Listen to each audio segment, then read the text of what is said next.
뭐가 그렇게 힘들어서 혼자 그런 짓을. 아이고, 아이고. 화장장의 내부에는 비통한 울음소리가 가득 찼다. 제각기 검은 옷을 차려입은 사람들이 가마에 들어가기 직전 마지막으로 온전히 세상에 드러난 고인의 근처에서 눈물을 터뜨리고 있었다. 고인의 부모도 일가 친척들도 그리고 고인의 자매와 남편도 슬픔을 감추지 못하는 기색이었다.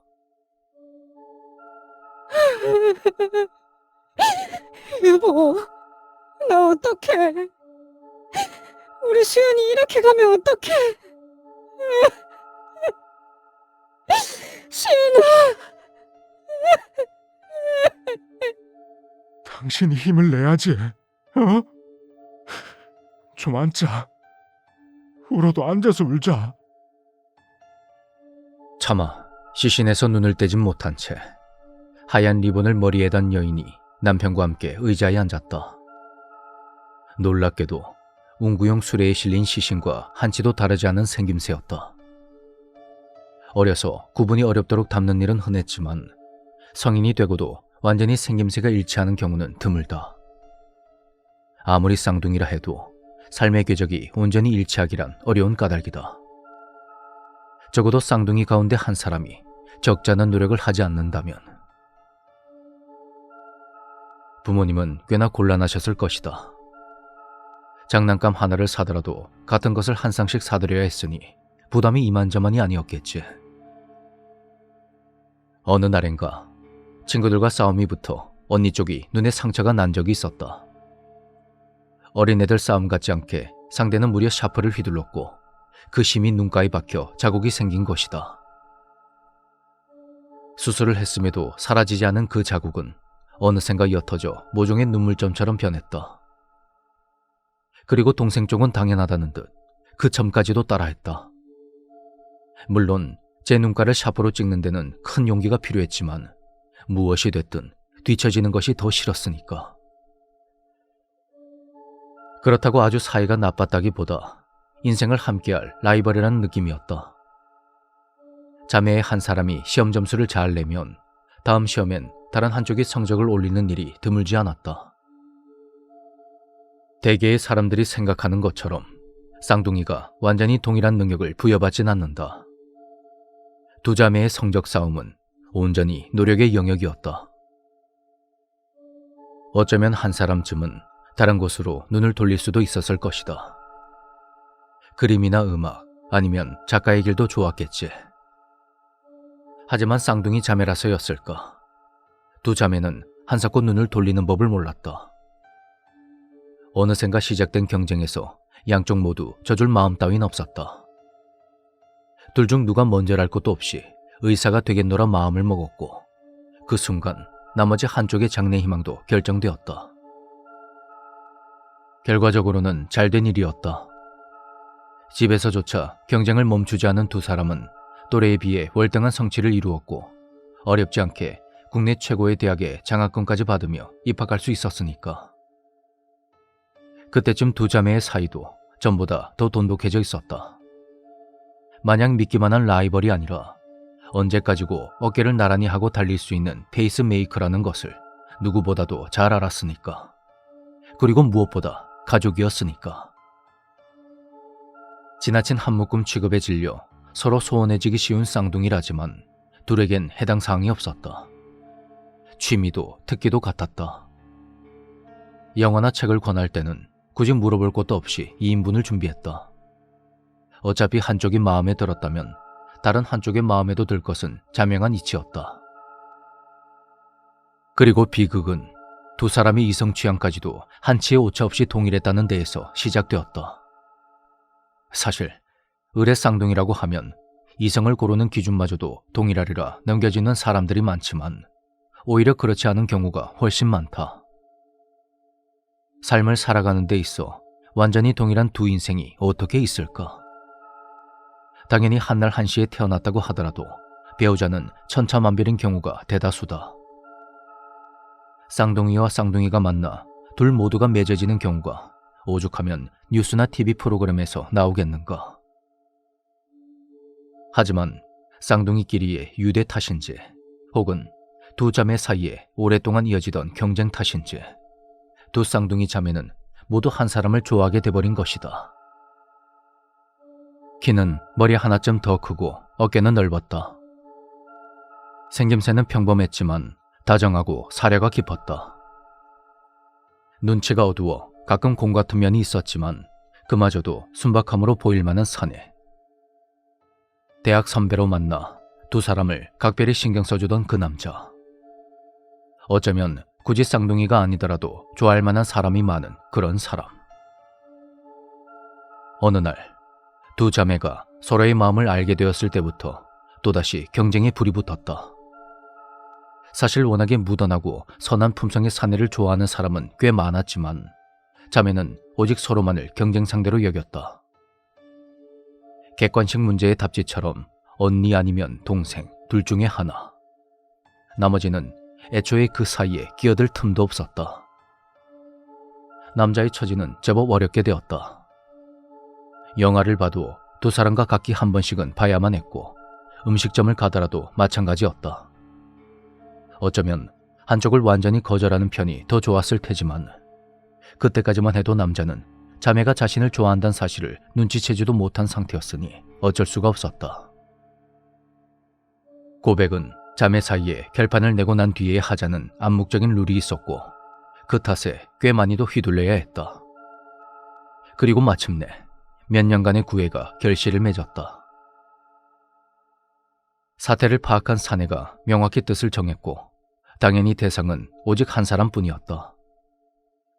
뿌리는 향수와 헤어스타일, 옷차림까지도 동일한 두 여인 가운데 한쪽을 고른 기준이 무엇인진 지금까지도 모를 일이었다. 행여나 두 자매 사이에 우열이 매겨질까 남자가 끝끝내 비밀로 했던 까닭이다. 남겨진 쪽은 비참했다.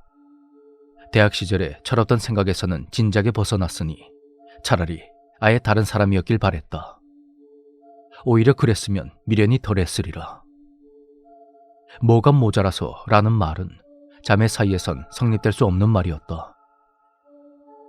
머리부터 발끝까지 한치도 다르지 않은 둘 가운데 내가 선택되지 못한 이유는 뭐란 말인가.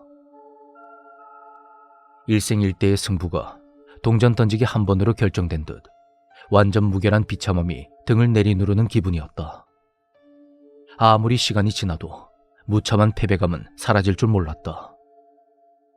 결혼과 임신, 출산이 있는 뒤에도 그랬다. 수빈아, 동생 가는데 인사해주자, 응?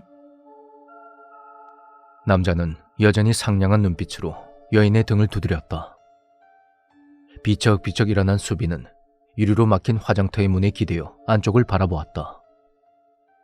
좁은 이마, 왼쪽에서 시작되는 가르마, 눈가의 점과 크지 않은 입.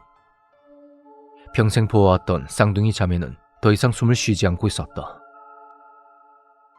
목에 새겨진 채 지금까지도 사라질 줄 모르는 푸르고 가느다란 멍이 섬뜩했다.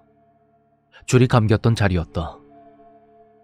결국 선택받지 못한 쪽은 결심했고 이런 결과가 나와버린 것이다. 수연아.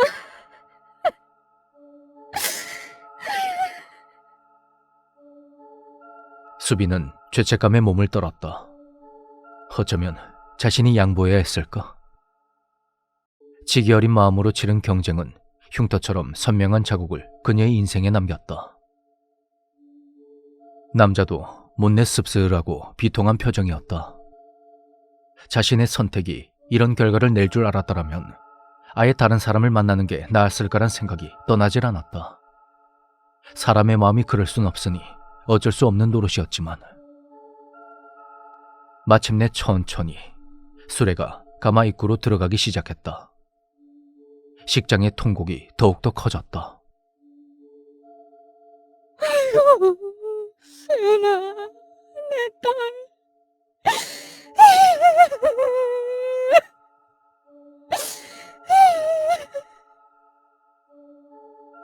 끝내 슬픔을 이기지 못한 엄마가 통곡을 했다. 쓰러지려는 그녀를 뒤에 있던 친척들이 받았다. 수빈은 슬픔에 찬 눈으로 엄마를 바라보았다. 엄마, 미안해. 이렇게 슬프게 해서 미안해. 그치만 어쩔 수 없었어. 언니가 나쁜 거야.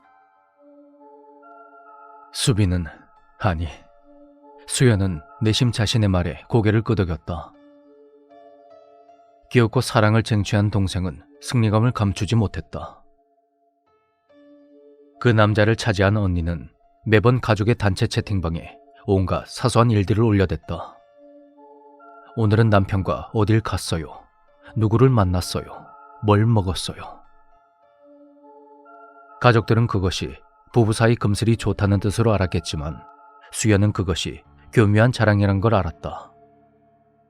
모든 가족에게 보내지는 것처럼 보였지만 일평생 쌓아온 상대가 아닌가. 패배한 자신에게 흩뿌려지는 굴욕이라는 것쯤은 눈치채고도 남았다. 사진 속의 부부는 행복해 보였다. 그녀와 똑같은 얼굴로 남편과 온갖 지복을 누리는 자매. 질투심이 점점 심해졌다.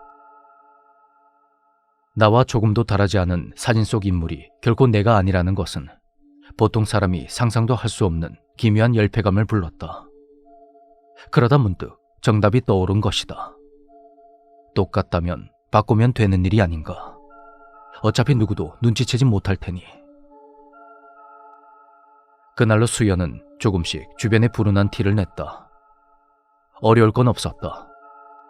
차마 극복하지 못한 옛사랑 탓에 힘들어하던 것은 언제나의 일상이었으니까. 굳이 주변에 티를 내지 않아도 모두 알고 있었으니까.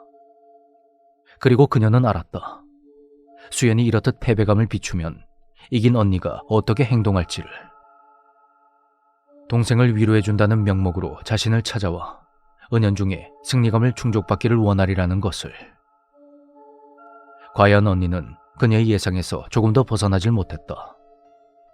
좋아하던 케이크며 과자를 사가지고는 수연에게 찾아와 내밀었다.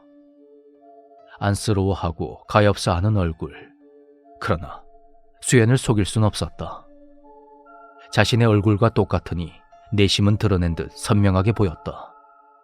그 우월감, 그 오만한 기쁨. 수연의 분노가 도를 넘었고 정신이 들었을 땐 자신과 똑같이 생긴 시체가 욕실 바닥에 널브러진 채였다. 미리 준비하고 있던 밧줄로 목을 졸랐으니 위장은 더더욱 쉬웠다. 그리고 이름을 바꿔야만 한다는 것을 빼면 언니의 자리를 대신하는 것은 수연에게 조금 더 어렵지 않은 일이었다. 언니가 나쁜 거야. 가마 속으로 사라지는 자신의 옛 이름을 보며 수연은 다시 한번 속으로 중얼거렸다.